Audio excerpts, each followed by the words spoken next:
Dragi gledaoci, pozdrav i dobrodošli na našu najnoviju video prezentaciju. Danas vam predstavljamo izuzetan model montažnih kuća koji se ističe svojom nevjerojatno pristupačnom cijenom. Budući da neki od vas možda sumnjaju u autentičnost ovog sadržaja, želimo vam danas prikazati katalog montažnih kuća s realnim cijenama.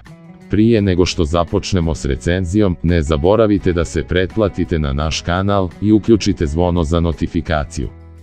Montažne kuće od drveta proizvode se u kontroliranim fabričkim uvjetima, gdje se svi materijali čuvaju u zaštićenom okruženju. Ovaj pristup smanjuje rizik od oštećenja uzrokovanih vlagom, korozijom i štetnim sunčevim zrakama.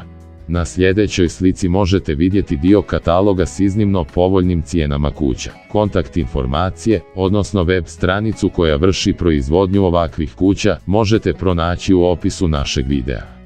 Ovu promociju provodimo isključivo zbog naših dragocjenih gledatelja. Želimo podržati trend izgradnje montažnih kuća i pružiti mogućnost privlačenja stranih investitora za pokretanje proizvodnje u našem regionu. Gotovo polovina stanovništva u Americi i određenim dijelovima Europe živi u drvenim montažnim kućama koje imaju dugu tradiciju u građevinarstvu. Ovaj sektor tržišta prati značajan dio građevinske industrije.